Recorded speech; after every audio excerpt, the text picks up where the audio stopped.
an answer. So thank you for those questions that were there. All right. So let's shift into the first part of the training that we're going to do here. And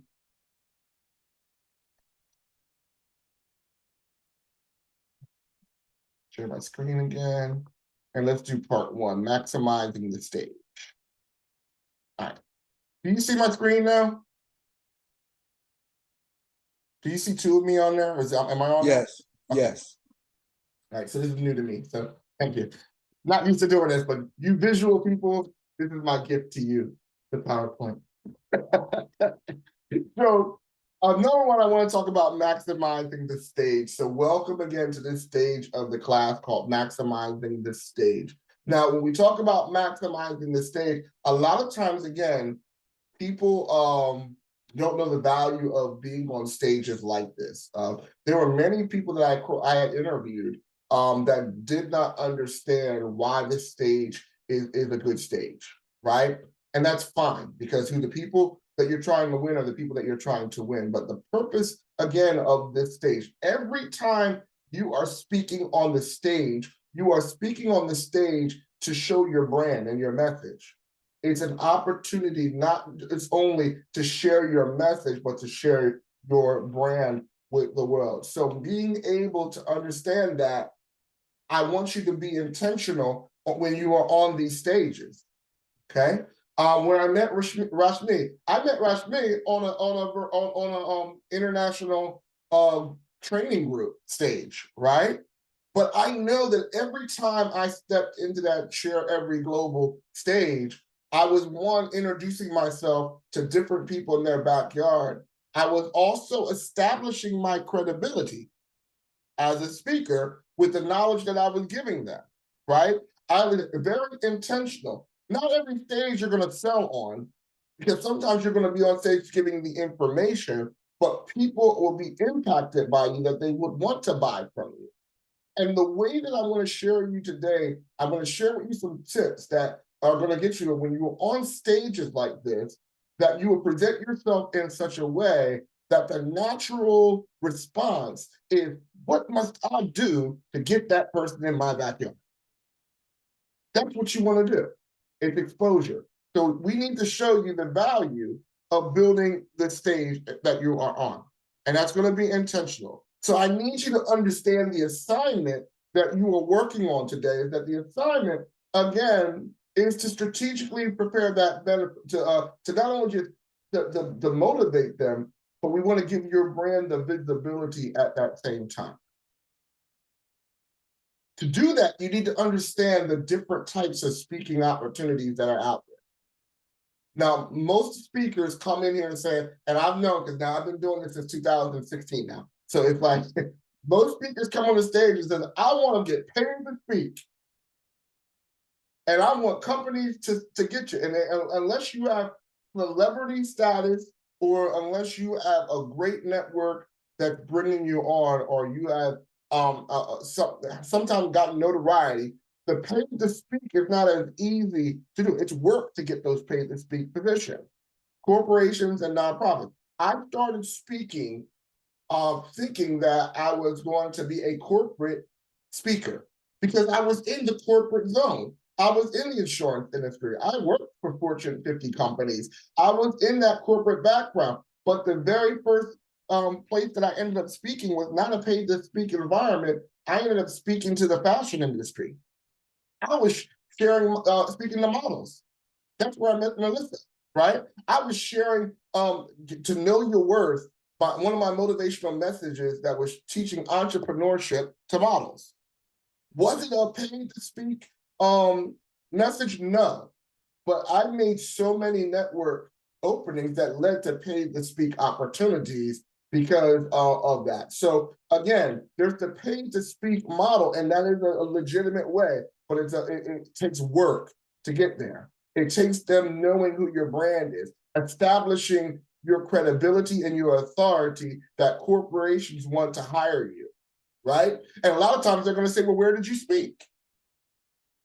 Well, no, if you don't have a history of speaking, it's funny. I'll give you an example.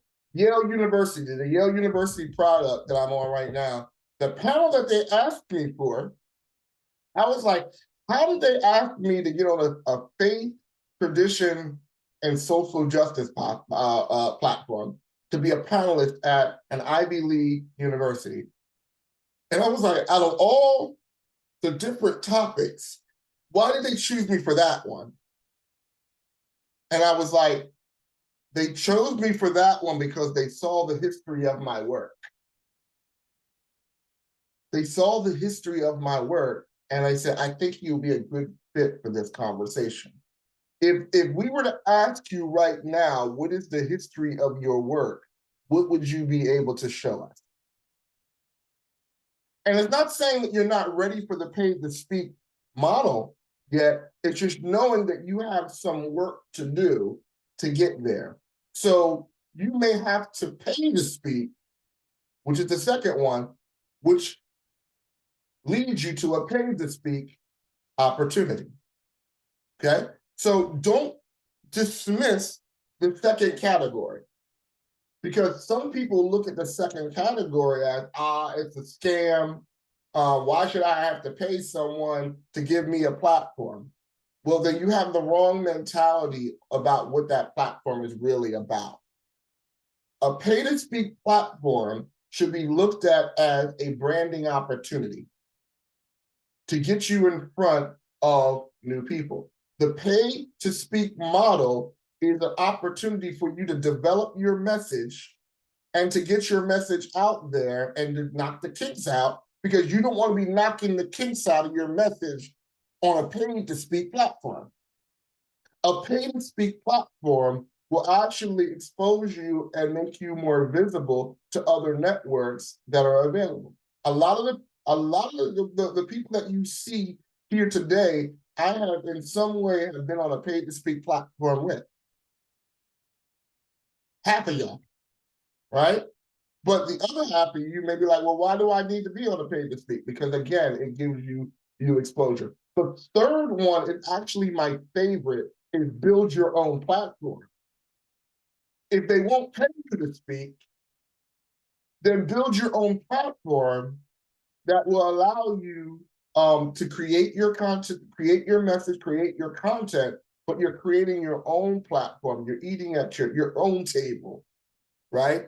And at the same time, you're inviting other people in to eat with you, and you're building as you go. So again, understand those three types of platforms so that you can now build a strategy that's going to help you build to get there. You should have a combination of all, because eventually what happens is one of those veins will dry up. But if you have all three of those veins moving at the same time, when the vein dries up, you still have two other veins that you can tap into. All right, Anthony, I can't see everybody's hand, so if you have if you want to come off mute, you can interrupt me and come off mute. But Anthony, you have a question? Okay.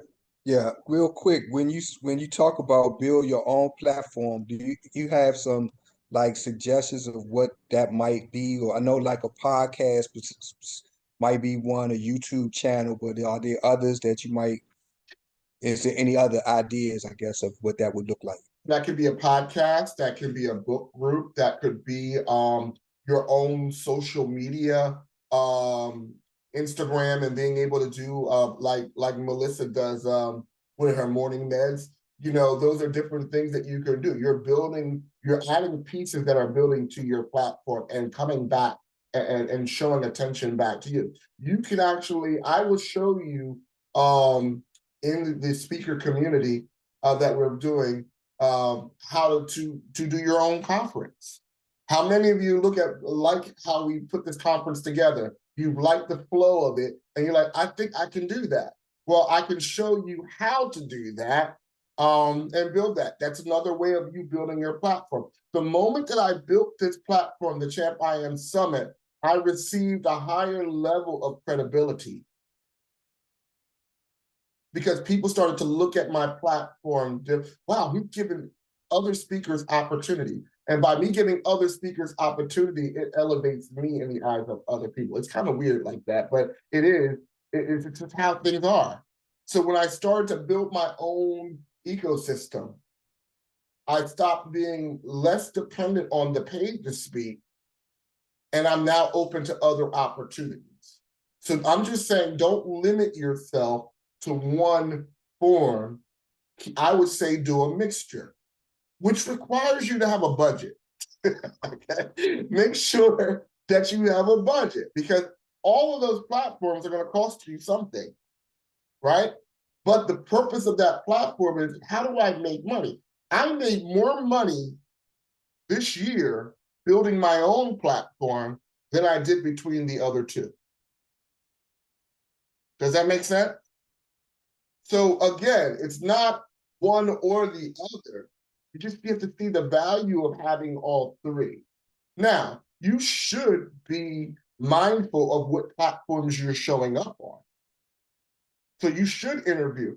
Does the platform meet your values? Right? You don't want to be on a platform that contradicts your values, right? So you do those interviews. It's like, I'm not speaking to everybody. Is the platform going to position you to get in front of the people that you need to be in front of? And then again, it's the pay to speak is, again, the opportunity to connect with other people that are doing what you're doing. Okay, it's a big thing. Okay, so it's a big deal. The other thing we have to do is get rid of our fear of selling. If you're going to build your platform, you're going to have to get rid of the fear of selling. Okay, selling is not a curse word. Okay, a lot of people have what I'm saying, a fear of selling. Why is that? Anyone here have a fear of selling, or they're not fearful of it, but they have an apprehension when it comes to selling? You can come off mute because I can't see any of you. Yes, I wouldn't say I have a fear, but I definitely have that apprehension at times. It just depends on the setting, I think. What is the apprehension? What brings the apprehension? I feel like I'm pressuring people, or like, I don't know. It's just All right. So you're saying, yeah, you're saying, anybody else? So you feel like you're pressuring people. yeah. Yeah, I listen just Anthony. I listen to Myron Golden quite a bit. My son and I were texting back and forth actually earlier this morning about that same question, just about, more so around like value and pricing, Mm-hmm. and being confident what you charge, that what you have is worth, whatever the price you set. But the more thing for me is, like, I heard you mention insurance, and I used to be in insurance, and Myron Golden said the same thing. And that one of the things I learned real recently was that in terms of selling, is that I was more focused on the commission than on helping the person. Mm-hmm. And so that's just a mindset shift for Anthony, Yeah. in terms of, yeah. So and that's so key, because here's the thing: when you are selling and you are focused on the money, you're not serving. You're focused on what's in it for you.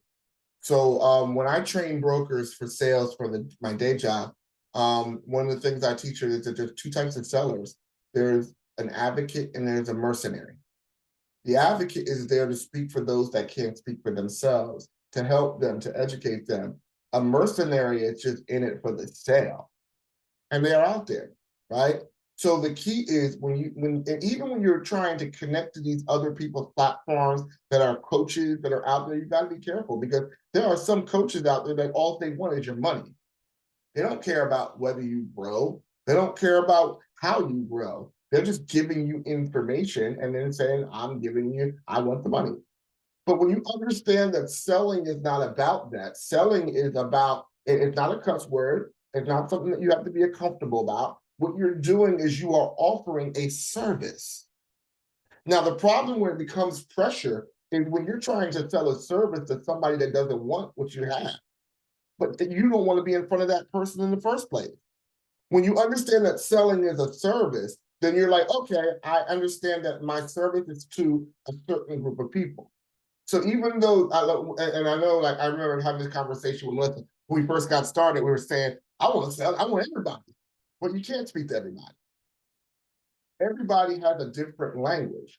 If you're dealing with women that are in trauma, there's a certain language that you have to use for women in trauma. If I'm trying to talk to people and help athletes bring their top of their game, there's another level, there's another conversation that has to happen. So you have to learn that language so that you can best position yourself, that you can share the benefit of what you have to offer. What you realize is that the information that you have has a benefit.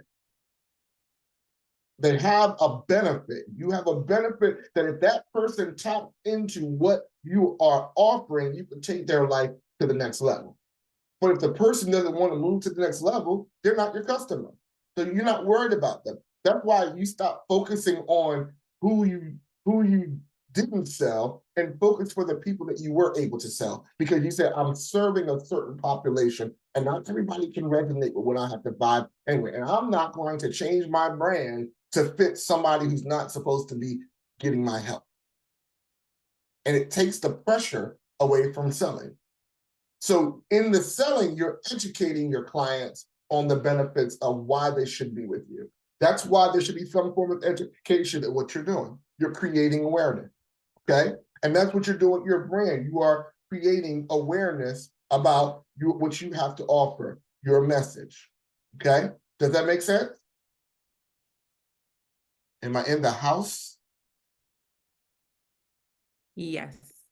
Okay. So here's the important piece. Now, this is something that I want y'all to work on, because even when you were introducing yourselves, I was listening for something. And it's very important that you have this. So take a picture of the screen if you can, because you want to make sure that how you communicate your message to people is important. And a lot of times you don't have a lot of time to share. Not every platform is gracious as what we did and gave you 20 minutes. A lot of times these platforms will only give you like 8 minutes to share your story. So you got 8 minutes to share your story, and you need to make sure that when you are sharing your story, you are sharing some key pieces, right? You don't know. They need to know in here, this is your so-called elevator pitch, which is another way of sharing in a short period of time what you do. Now, if you are ever in a networking situation, this is still going to help you, because you don't have 10 minutes to talk about trauma. You don't have 10 minutes talking about having the mindset of victory. You don't have 10 minutes. A lot of times you have 30 seconds to make an impact and say, oh, I want to hear more. So in your 30 seconds, you need to be able to have these elements. But in the course of your 20 minutes, you need to make sure that you are adding elements. Who are you? More than Chris Hampton, who is Chris Hampton? Chris Hampton, aka Champ I Am. I am a motivational and leadership specialist that focuses on having people to understand the value of who they are, embrace their purpose, pursue their purpose with passion to help them to release the champ I am, right? So they understand who I am. In 30 seconds, less than 30 seconds, I was able to tell you who I am. You'll be surprised. I've listened to speakers speak, and they're 5 minutes in, and I don't know who they are. And number two, I don't know what they do. It's important that while you're sharing your message, that they know who you are, what you do, right? You don't want to be 5 minutes into a story and people are like, what are they talking about? And believe it or not, it happens more often than you think. So your what you do is it's talking about the value that you bring to the table. Why should we work with you? What makes you different? So you should be saying who, what, why. Who, what, why.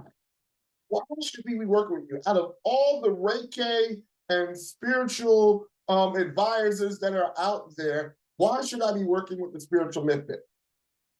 What makes you different than the other people saying that they bring light to the table? Which fades into how can you help me? I have listened to people that are going almost 10 minutes into their presentation, and I still don't understand how you can help me. So during your presentation, this is the stage where you're giving the meat moments. They need to know in the meat moments that you're giving, how are you connecting the meat moments to help me? And then lastly is, where can we connect with you? So you go through who you are, what you do, what, and then they're like, because you're not mastering the clock at the end of your presentation, .com. You don't want to do that. They need to know how they can connect with you. So when you're telling your story, you're wrapping all that information in your story around your elevator pitch. This is the skeleton to how you're going to build your message. Because the next part of the lesson is creating that pathway for your spirit, for your signature message, is because your pathway is going to wrap around these core points. So you need to make sure that you are working on creating this pitch. Who you are, what you do, why we should work with you, how can you help me, where can we connect with you, right? Because again, if you're not filling these elements in, you're going to miss it. You're going to miss the opportunity to give a strong call to action, because if any one of these are missing, it makes the call to action weak. This is the supporting structure of what you're building your message around.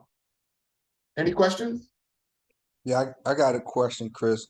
Just kind of going just in light of what you just shared, and then going back to Dr. Bunton's question earlier about music.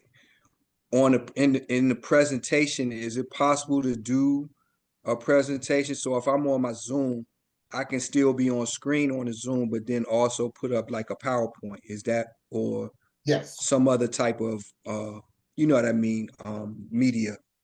Yes, That you makes can do sense. that. Now, what I don't want you to do is, you see how I'm speaking to my PowerPoint, but I'm not reading it word for word? You hear me? Yes, yes, and yes. I want you to speak to the PowerPoint. I don't want the PowerPoint to become a crutch. Okay? So like I told you, I was anti-PowerPoint before this thing. And one of the tools I'm going to show in the group is how I created this PowerPoint. I had AI create this PowerPoint for me, so I love this PowerPoint now. But if you let me create it, it would not look anywhere near this. But I use the PowerPoint to accentuate points, but I don't want the PowerPoint to become a crutch. Understood. Don't use the videos because you only have 20 minutes. And the point of this presentation is to elevate you, not someone else's video. Okay? I had someone do a 5-minute video of something else or someone else hyping them up, and then they wasted 5 minutes. Don't do that. Okay? Again, the purpose of this platform is to brand you and your message. All right? Is this helping anybody? Yes. Am I clicking? Yes. All right. So let's go here. Let's go to the next page. Cooking with grease, man. So again, we talked about the power of these different platforms. So one, I want you to start understanding the value of networking. I want you to be able to start seeking out stages. So even after this experience, I want you to, I put the task on you to check out other stages. Okay. Now that you know the purpose of these stages, of why you should have these stages, now you start seeking out stages that are there. I love you to be, once you are part of the Champ I Am Summit, your family, so this stage is always welcome to have you. Also, there's so many things that you can learn in the midst of you being on these stages. So again, continue to make the commitment to do that.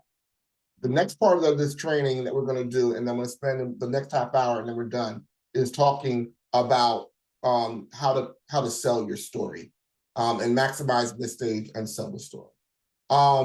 The point that I want to bring into this point is just sharing the power of the network and your community. One of the things that we're offering right now is the Champ I Am Academy.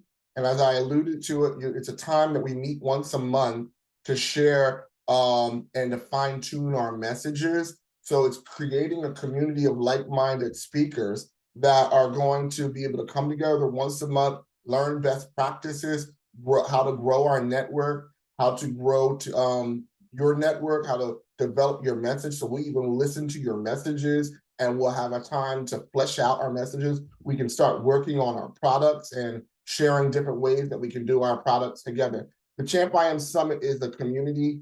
Again, you're only going to grow as strong as your community is. So what I did, and what I wanted to show you how to do also, is how to create your own communities. And I actually have an app that's called the School app that you'll be able to log into. And then I'm also going to have a lot of free material and free content in there as well on top of our monthly meetings. And I'm just going to share, that's a $99 membership. It's $99 a month that comes out of that. But again, it's a place where you can cultivate your message, cultivate relationships, and grow your brand together with the community that is built, that is growing together. That's one of the reasons why I've grown so much, is because of the people that I'm connected to. I put that link in the chat. Sorry. Just had a message from Melissa.